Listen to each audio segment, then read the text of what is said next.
Welcome to the Money Healing Club podcast. I'm your host, Rachel Duncan. I'm a financial therapist and art therapist, and I founded the Money Healing Club. You've come to the softest place to land in personal finance, where we talk about all the things we don't usually say when we talk about money. This podcast is for education and entertainment purposes only. For help with your particular situation, please seek help from a licensed mental health, tax, legal, or finance professional. Okay, everyone, I've got Dr. Angie Fitzpatrick from the Money Healing Club, everybody, here on the pod, and we're going to do a little book club talk. Angie, how you doing? Hey y'all, I'm doing good. I have a big glass of water in a mason jar. I have no idea where I got this jar from. I didn't buy it. I don't buy jars. I just reuse jars. My husband kind of hates that because we have too many jars probably, but I'm bringing some no new things vibes into the convo. So I was thinking it's a real symbol. It's a real symbol. And I have my favorite mug that I got at a thrift store. So while it was new to me, it is not a new thing. I love that there's a So there we curve where go. the hand goes, like I know. Everyone on video, look at this. It's a beautiful mug. I just want to hold it forever. So yeah, it's perfect. My favorite thing. The delicious dish. Okay, everyone. Yes, let's do this. So some of you all might remember Angie's voice from a previous episode where we talked about women and money at the beginning of the year. It's still one of our top listened to episodes, so go back and check that out.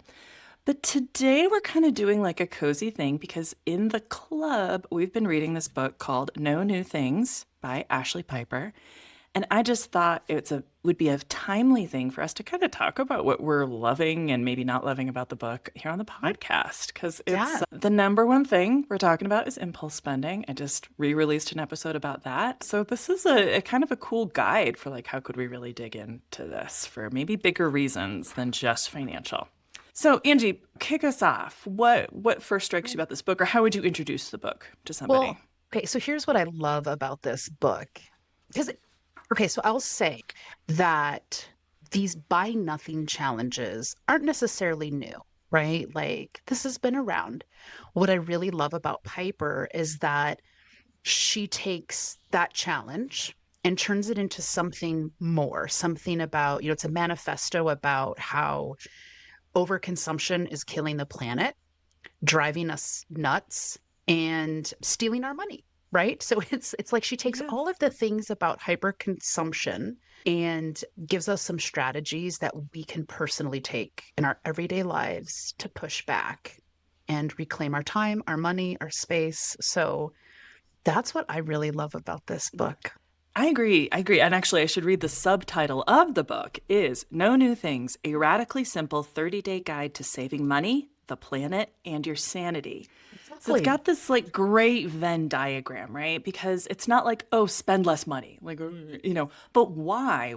We get so much more than just hanging on to our money. That is an equal measure to the environmental impact as well as like our mental health and feeling better about ourselves. So it's what I love, because it's like my whole thing is that it's not about deprivation. It's really about going towards something, which is probably your values on all of these things. So I love anything that's like, let's just check lots of boxes by one action. Not saying it's easy, right? This is also a big challenge.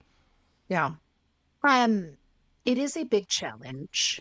It's a very intentional challenge. It's a challenge that encourages deep reflection on the practices. Excuse me.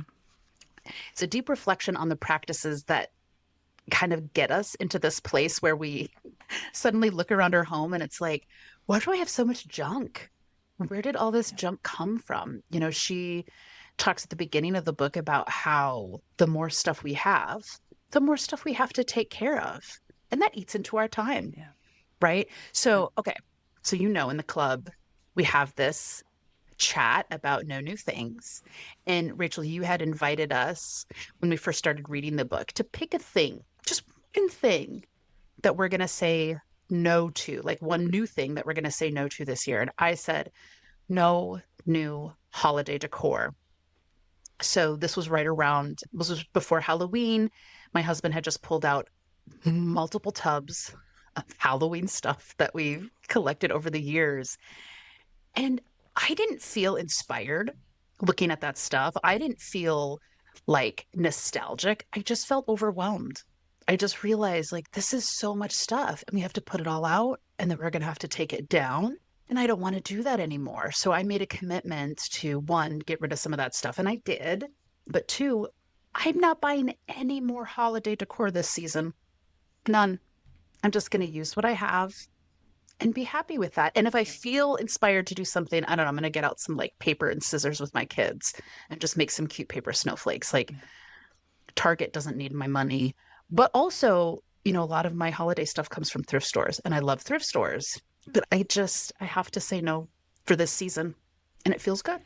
I know. I think I sometimes I fall into that too because I'm a big thrifter and I do think that can be part of the puzzle and Piper talks about that as well. But I'll still go to Goodwill and come home with more stuff that I needed to because it was a good deal, because it was so cheap. And like that kind of defeats the purpose when we think about like everything you bring into your home, you're paying rent on it. Yeah. It's taking up time and energy, a space, maintenance, all that stuff. And I'm definitely not a minimalist. I don't love that. I don't love anything that's hyper restriction. I love my things and I do a lot of projects and I've got kids. So yeah, we're going to have like a good amount of stuff. But it's also this thing of like, we all probably have what we already need. Like we already Yeah. have what we need.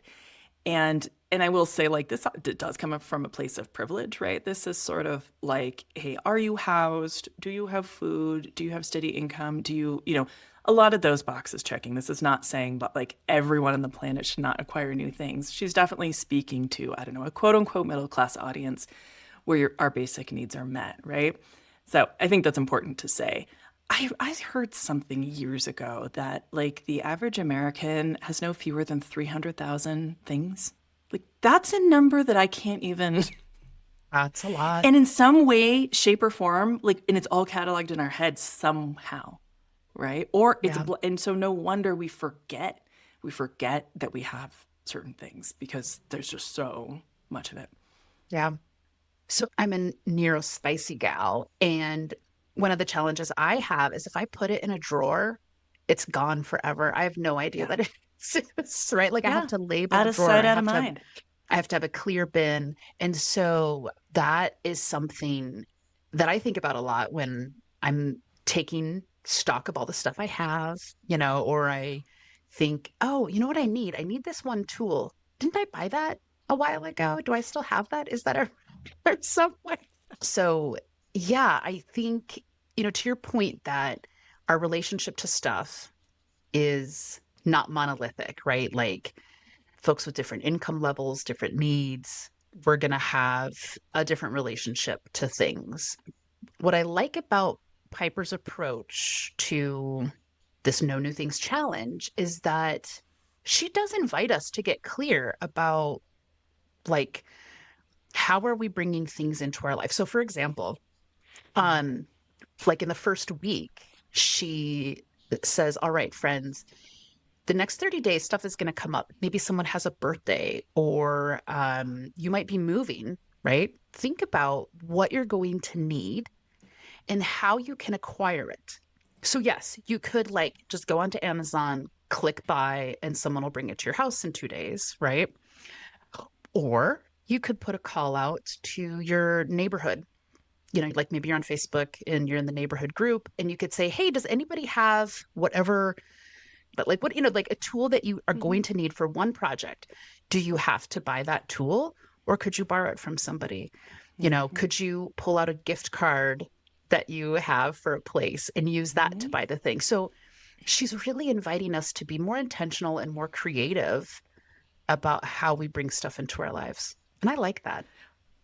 Which is, and really talking about impulse spending at its root. Like a lot of, now we can't anticipate everything, but there's quite a few things if we had a quiet moment, like December's coming up, right? And like, and have as much as you can, a few things in place, thinking ahead a little bit. And, what I love, she talks about then, this Venn diagram again of how these things overlap. Not only, when you borrow a tool from your neighbor, not only are you saving money on that, but now you have a connection with your neighbor.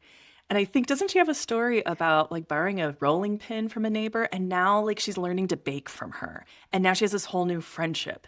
So I think that it's not just about spending less. It's actually like such an invitation to community. Oh, I have a win.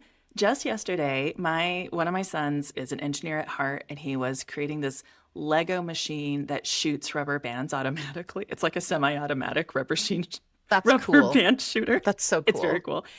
And we couldn't find enough rubber bands that were the right size. And I happened to see my neighbor across the street who also has a son. And I said, "Hey, do you just happen to have some rubber bands?"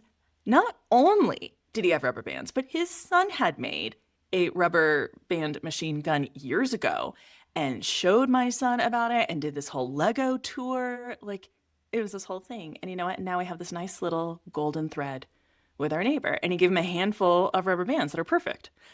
That. Right? Like, Yeah. and I was this close, just like adding it to a cart. Let's just get some more rubber bands. And I'm like, oh no, let's go check across the street. So, Yeah. it's a little bit of vulnerability, right? It's not like they're all going to work out so beautifully. But I think, if you were ever approached, like, hey, could I use, like, absolutely. Like, we all have so many tools and so much stuff. Okay. Yes. Yes. So, all right. I'm going to share a similar community win. Okay. We live in Ohio by Lake Erie and love going to the beach. And it's so hot on the beach. So we bought one of those canopies, the kind that you could use for a backyard barbecue, and you could also use it at the beach. We actually only go to the beach like once or twice a year. So we don't use it that often. In our neighborhood Facebook group, a woman who lives down the street from me, whose Facebook posts sometimes I don't agree with her on a lot of stuff, right? And so it's easy for like my blood pressure to start rising when I'm reading her posts. Well, she asked if anybody had one of these canopies. She needed it for a Halloween party. And I was like, you know what, Angie? Maybe you could see this person as someone more than, an annoying person on the internet, and you could connect with them, share the thing. And anyway, it ended up being really nice. And it was just nice to like connect with her outside of reading posts that irritate me.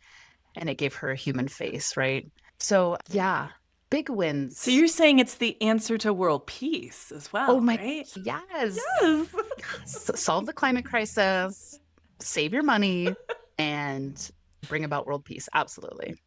There we go. We need to see each other as three-dimensional beings who still like need to borrow a garment steamer, stuff like that. Yeah. Exactly. So also I will say Piper is definitely focusing on stuff, on items, which is great. But there's also an invitation. Hey, you could also extend it to other stuff like services and things that are not stuff. But she definitely focuses on stuff, which I think is fair enough.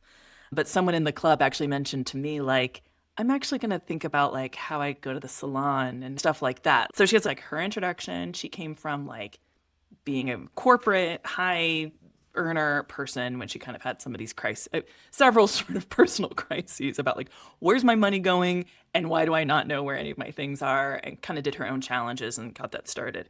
And then part two is actually quite a good 20 pages on like the history of consumerism, which I think is super fascinating. Just like how consumerism has shifted over the last 100 years, how consumerism is contagious. She has a chapter called Marketing Made Me Do It, and Consumerism is Contagious. So really good. Also just normalizing. Let's back up here because I think so many people come to me like, oh, I'm a garbage person because I impulse spend or I can't get control of my spending. And I never see it as a personal failure because of these huge systemic things. Like we have been very much groomed to consume. So it's just like a good little geek out, if you want to do the geek Yeah. out. You can also just fast forward to part 3, which is the 30-day plan, which is great too. It's like, okay, now we're anxious to get this going.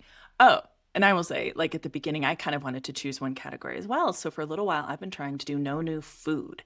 And I organized my freezer, got rid of old stuff, and I literally vacuumed my freezer because there was like all that stuff at the bottom. That felt great because it was gross, y'all. And I also went through like my pantry and just like, what's in here? Why do we all have lasagna noodles? Like, when's the last time you made a lasagna? So I was able to designate a few things for some food banks that weren't expired, but also just like bringing up like, I still have all these beans from the pandemic. Remember when we all bought a lot of beans? Like, I have Yeah. so many beans now. Some of them probably too old to really cook up, but it's been really good. Like I've made, some bean soup. I've been doing more baking, just kind of like using up, like, why do we have all this stuff that will not it will not last forever, even like shelf stable stuff. So that's been my little personal challenge, which has been really good. Yeah. We You still know, have so much food. seeing you post about, your food challenge got me thinking about our pantry and our freezer. And so, yeah, I'm like, all right, Oh, do good. something with these lentils. Don't let them just sit there. Yeah. I did find some rice that could not be salvaged. I will say one of the Yeah. things you can do with expired beans is art, or think Oh, about your local childcare centers or preschools that have those sensory bins. the idea. You could put out a call on the free stuff page, or whatever kind of free community circle you have, and invite folks to Mhm. take your old beans and do something good with them. That's a great Yeah. point. That's a really good point. And when it comes down to it, try to compost before putting it Yes. in the trash, right? Yes, yes, yes. Okay, so we actually in the club we've been posting each of the days like prompts, and we're only on what are we on? We're on day 5. So we're still kind of early in this, but already it's, there's a lot of great clarity and she kind of each day is a different little micro angle. But the first week is kind of about the foundations. And I this kind of thinking ahead a little bit, I think that's super important. And I also love she starts with what are you going to do? So I wanted to talk about that because it's sort of I talk about like what's your pleasure practice and she calls it list your loves. She's super into alliteration.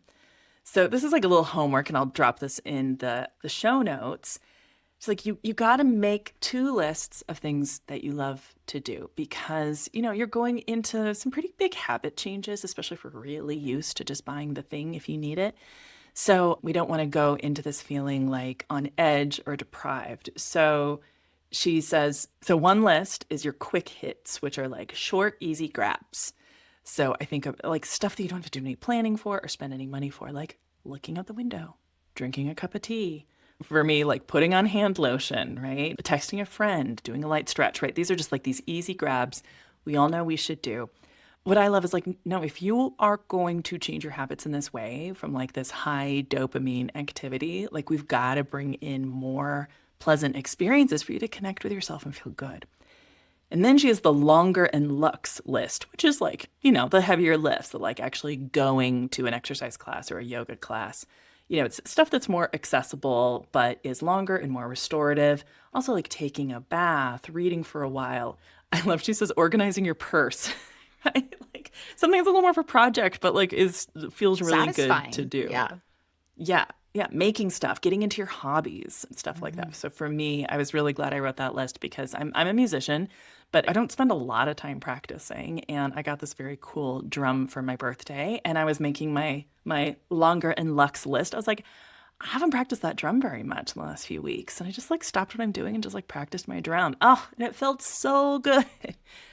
Angie, I'm wondering, are there anything on your like quick hits or longer and luxe list that you like going back to? Yes. So, one of the things that I put on my quick hit list is lighting candles. I have so many candles that I've accumulated. Either people have gifted them to me or I've picked them up at thrift stores or shops. And so just reminding myself, light a candle, smell something good in your Love it. house, look at fire, right? Like activate those senses. So that's been nice. And I think I also had shared in the club that I have all of these greeting cards that I like to collect greeting cards at thrift stores and yard sales. And so one of the things I'm going to do is I'm going to sit down and write a card. That's like an in between thing, right? I don't have to Oh, plan a lot, but I do have to sit down for a minute. And so, yeah, that feels good to think about connecting and, you know, doing something besides dropping money.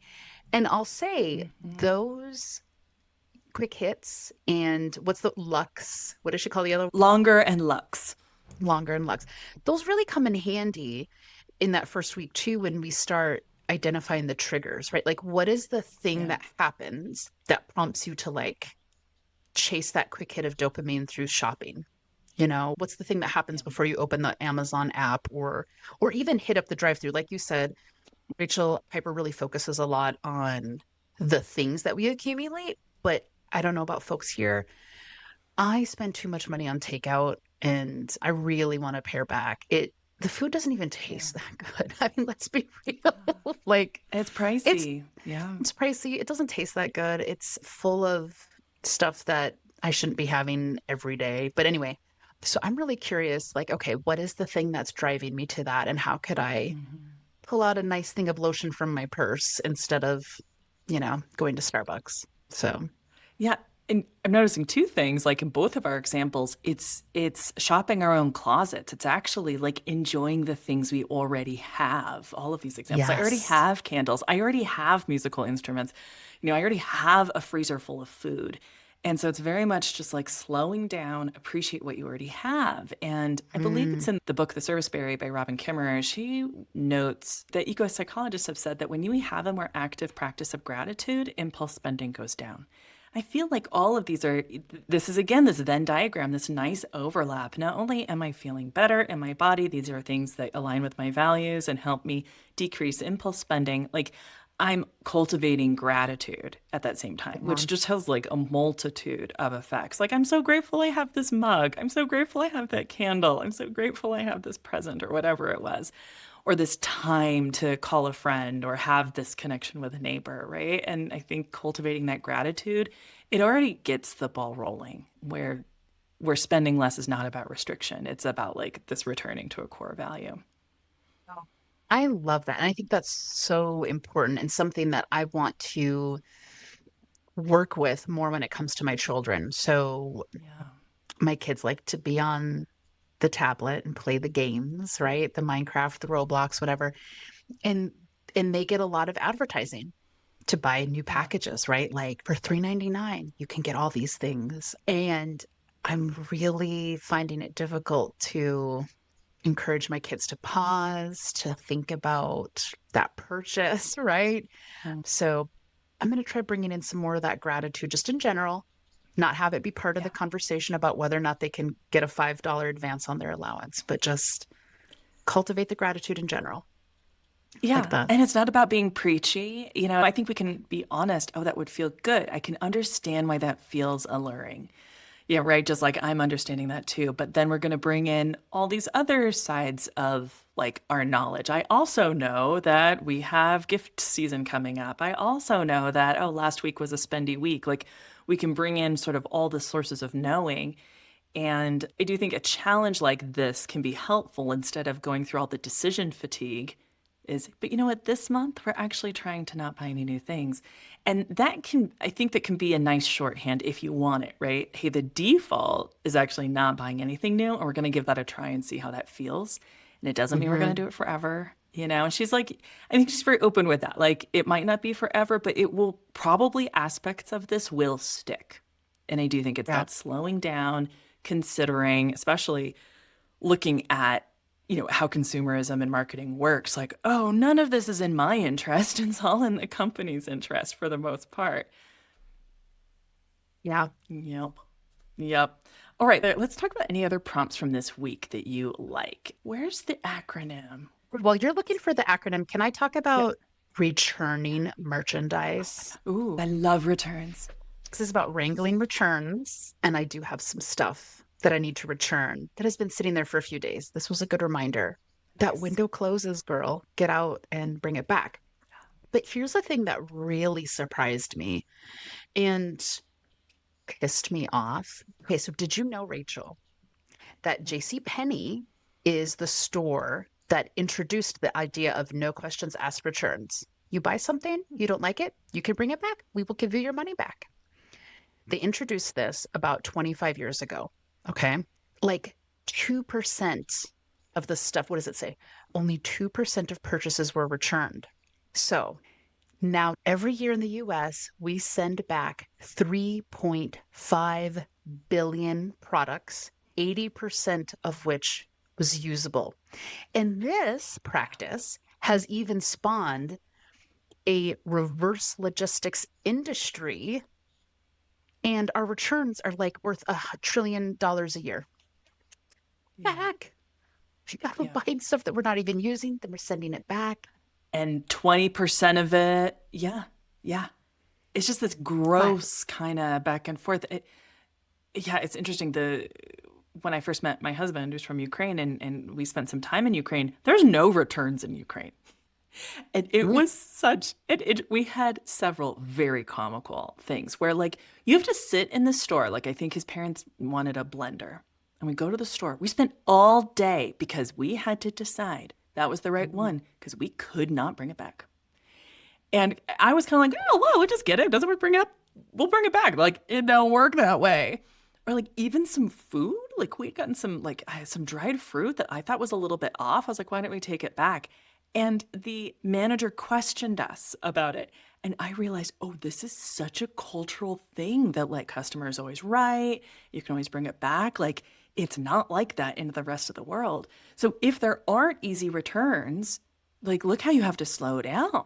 You know, you really have to take your time and you have to research it and you have to feel good about it. And all of that, it feels like more of a risk. And here, like on the consumer side, the risk has been eliminated, but we're just pushing that off, like environmentally and logistically. And then we're paying for that, right? Because if there's all of this like reverse market, we're paying for that. Everything you're buying is also having to fund the whole system that's going to handle the returns. Yes. Oh, it's so wild. And it's something that I hadn't really thought about. And so here's where like, I think I said, I'm pissed about this. Here's where that anger comes from. In thinking, it's not necessarily like, oh, Angie, you're a horrible person. You buy things and return them, right? Like, no, I'm a human operating in a system that has been set up to prey on my emotions, encourage me to see stuff as the fix-all solution for whatever problem comes up in my life, and then encourages me to bring it back, knowing full well that they probably can't sell it again, right? And it's just like, wow, time to reevaluate the system. I'm definitely going to be, like you said, taking a little more time with my purchases in general and thinking about return. Because the truth is, there are a lot of things that I've forgotten about them and I missed the window. And, you know, that was money that I could have put in my retirement and I didn't, or whatever else I could have done with it. But I've been thinking about retirement a lot lately. Middle-aged woman here. Good for you. That's another episode for sure. I mean, I honestly get a dopamine hit from the return because I'm like, give me my money back. Like, I love it. I think it feels so good. She has a really cool acronym, which I wanted to talk about because it's a nice little filter to think about something when you're needing something, because we all will need things. So the acronym is SUPER. S is for shopping secondhand, right? Do I have to get this brand new? Like, is there another market for this, either from thrift stores or online, you know, whatever it is. U is for upcycling or using. So like, could I reimagine something I already have? Like I went through this the other night. There was an event at my kid's school. We were kind of dressing up for it. And I really was committed to not buy a new dress. And so I had this long black dress, but it was kind of like frayed. And I like sewed this ribbon on the strap. I should show you. I should take a picture.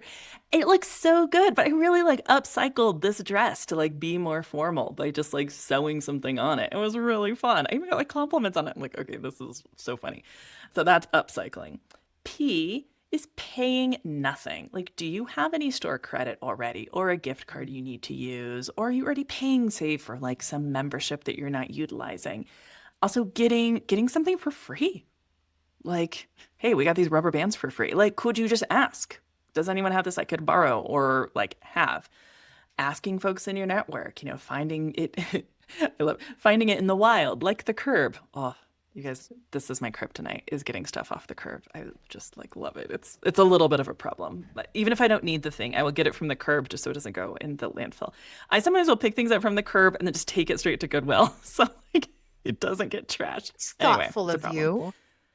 Yeah. I know. But I mean, someone could have gotten it for free. You know, I don't know, because a lot of stuff at Goodwill doesn't get sold. It's such a problem. Yeah, it's a problem. And then R is renting, borrowing, or sharing. So, you know, this SUPER thing is just like a nice little thing to look through to like, you know, could you do without? Could you do with something else? Could you get it from a place, you know, that is not buying retail? And I really like that. I think it's a very handy little guide and kind of like stop and question, does it have to be brand new? Yeah, because that's the point. This is about being more intentional, right? Because I mean, like impulse purchases are the opposite of that, right? It's a thing that we just do it. We get into this habit And this is an invitation to pause, to reflect. Yeah, I love the acronym too. Really great ideas It's there. very And I've handy. been, yeah. Another thing she introduces in the first week and really encourages us to carry on the whole time is tracking triggers. And you brought that up, right? Like, hey, if it's 10 p.m. and I'm doom scrolling, like that's a trigger for me to start buying stuff. Or if I've had a bad day at work or, whatever it might be, kids have the day off from school. There's lots of things, holidays. So the trigger could be something about your mood. It could be something about the outside world.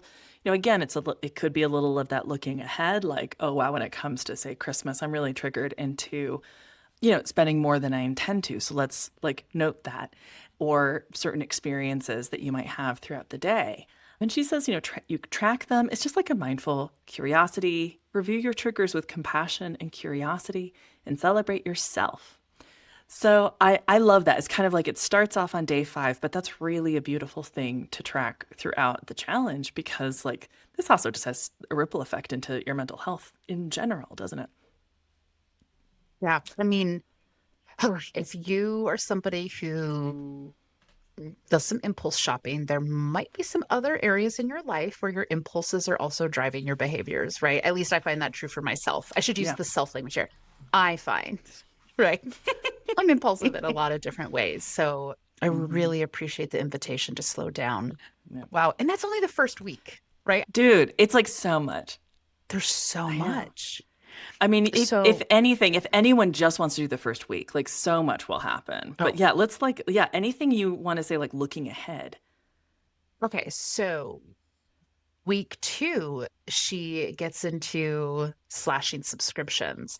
And this reminds me too Mm, of like in the Get Your Money Organized challenge. That's one of the first things you invite folks to do, right? Look at your subscriptions. It's such an easy way to look at where your money's going and to just pause and ask yourself, do I really need all of these things that I've subscribed to? And what's really interesting is the ways in which subscriptions have become cornerstone of a lot of our purchasing. So I think for example about going to get a car wash. I don't know if your community is full of car washes, but our community has so many of those car washes. And every time I go, the invitation is to sign up for a subscription, right? yeah. And for this much per month, XY number of car washes. And I did actually get a subscription the first time I went. And it was really hard to cancel it, Rachel. I think Mm. I had to find a number and then call it and sit on the phone for about 15 minutes before a human came on so I could cancel it. And then of course it was like, are you sure you want to do this? And for those of us who are very conflict avoidant, right? Like the last thing you want to do is have to tell another human being Hmm. that you don't want the thing that they're selling you. So yeah, that's I think one of those that's some low hanging fruit, right? Looking at Hmm. subscriptions and just cutting out the ones you don't need anymore. And it takes some, what I would call like the boring financial self-care stuff. I think Mm. probably all of us, I know I do at least every week, there's something like that, some dreaded email or phone call to make that has to do with your money. And we all need to do it. Like it's sort of regardless of how much money you have. Well, we all need to kind of maintain it in this way. And yeah. Oh, it's so crappy. I think I mentioned on the subscriptions episode of the podcast, there is some legislation out there where companies, if they offer a subscription, they have to make it as easy to sign off as it is to sign on. So hopefully, if anyone notices things like that car wash is probably out of compliance if they're still doing that, right? It's like, well, it was a lot easier to sign up for that than get off of it. So I don't quite know your course of action on that. I'll look it up. But this is like consumer protection rights stuff, because I think it can be really predatory. Let's see. I'm excited about day 14, ethically offload. This gives me a lot of anxiety. Like, okay, I want to get rid of things. How can I do it in a way that is less likely to go in the landfill and could like actually help someone else out? There are some things that also just are going to go in the landfill. And uh, it's such a crappy feeling. And I spend a lot of Yeah. time, sourcing that. And then it slows down the process because I want to be ethical about it. So honestly, I've not read that chapter. I'm just reading the titles of the chapters. I'm going to say something real quick. I have been landfilling a lot of stuff this past month.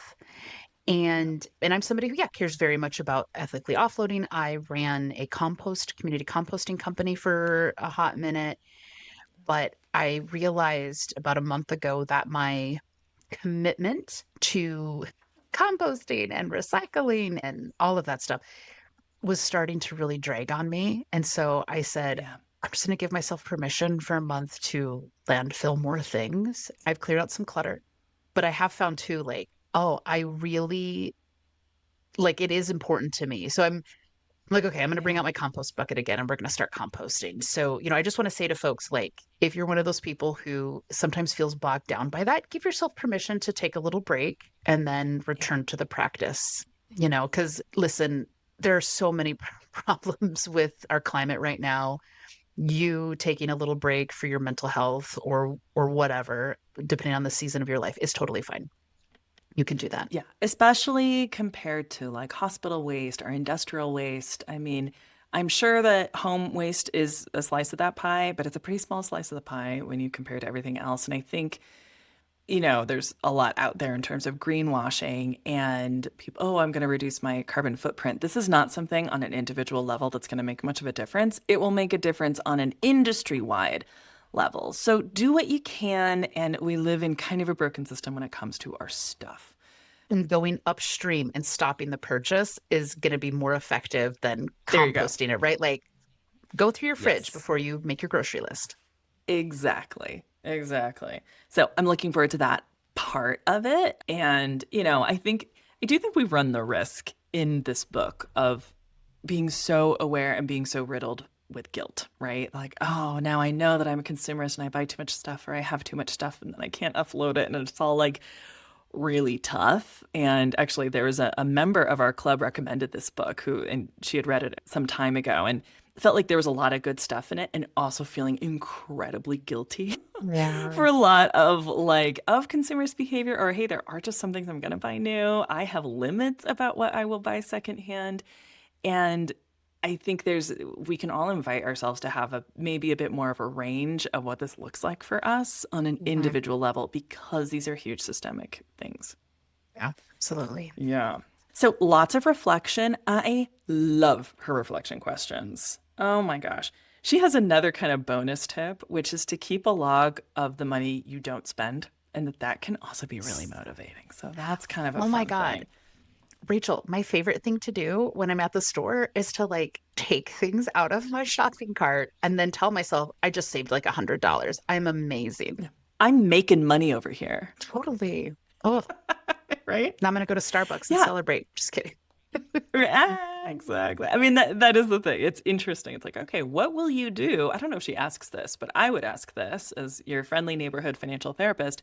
Let's say you do 30 days of this and you have more money in your account at the end. What will that be like for you? Right? Is there going to be part of you that is then going to itch to spend it?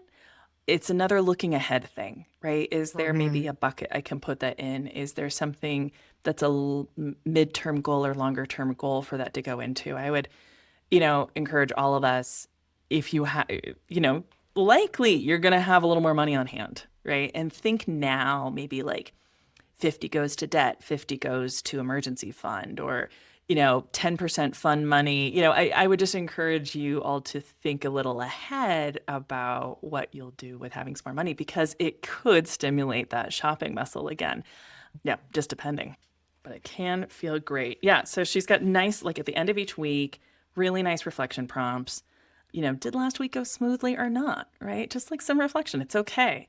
Are there days or action items that were more difficult, more successful for you? What do you think you would hang on to? What have you learned about yourself? I mean, these are like gorgeous questions. That's not, we're not like Dave Ramseying ourselves into like total guilt. I've just got a whole chapter on clothes, which I'm excited about because I'm super into not buying clothes. I think there's a couple members in the club who have committed to not buying new clothing. That in itself is a huge issue.